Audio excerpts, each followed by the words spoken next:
Un cordial saludo para todos. El propósito de este video es comprender el concepto de movimiento y sus clasificaciones. Para tal propósito vamos a realizar la siguiente lectura. Rosa y Pedro van sentados en los asientos de una Metrocinú. Una Metrocinú es un bus de transporte público de la ciudad de Montería en Colombia. Fuera de la Metrocinú está Antonio. Él está sentado en una banca cerca de la línea por donde pasa la Metrocinú. Al tiempo después, se juntan los tres y se producen los siguientes comentarios. Antonio dice: hoy los observé a ambos moviéndose a la velocidad que llevaba la Metrocinú. Rosa responde: no es cierto, Pedro no se movió en momento alguno. Pedro contesta: yo tampoco noté que Rosa se moviera. En cambio, sí vi moverse a Antonio. ¿Quién tiene la razón?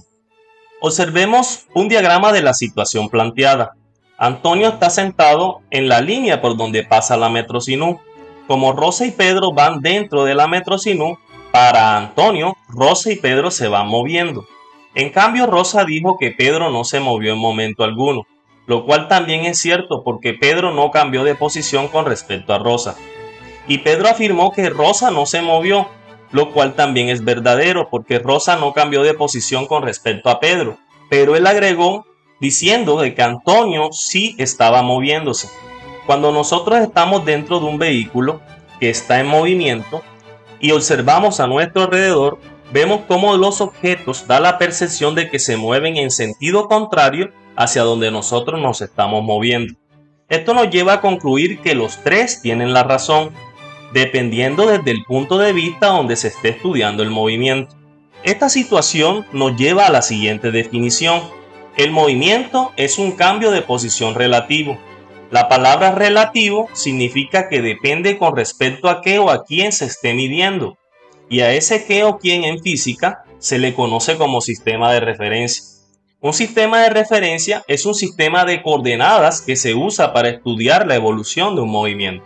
Los movimientos se clasifican de acuerdo al sistema de coordenadas que se use. Por ejemplo, veamos esta situación. Aquí aparece una persona que parte desde una posición 0 metros y llega hasta una posición de 6 metros. Para este caso particular, es suficiente utilizar una sola coordenada, es decir, la recta numérica X. La posición de la persona con respecto a 0 está dada por un vector que va desde 0 hasta 6.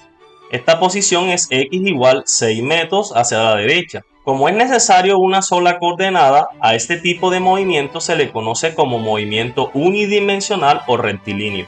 Rectilíneo porque se da en línea recta. Ahora observemos la segunda situación. En esta segunda situación hay una catarina que se mueve sobre un disco rotatorio. En este caso se hace necesario un plano cartesiano. A este plano lo conocemos como el plano XY. La posición de la catarina con respecto al origen está dada por un vector que va desde el origen hacia donde se encuentra la catarina. El número de coordenadas necesarias en este caso son dos, una en el eje horizontal que llamamos X y una en el eje vertical que llamamos Y. Es decir, para este caso particular se necesitan dos coordenadas. O también podríamos usar unas coordenadas que se conocen como coordenadas polares, que es la distancia que hay del origen a donde está la catarina y el ángulo.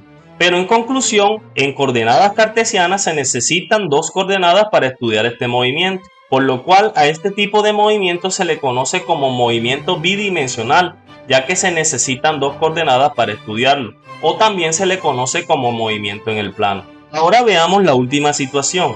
En esta imagen podemos ver un conjunto de mosquitos moviéndose en diferentes direcciones. Para este caso particular se hace necesario un sistema de coordenadas en tres dimensiones. Por ejemplo, para una posición particular de un mosquito se hace necesario tres coordenadas, una coordenada en el eje X, una coordenada en el eje Y y una altura en el eje Z. A este tipo de movimientos, como los del mosquito, se le conoce como movimiento tridimensional o movimiento en el espacio.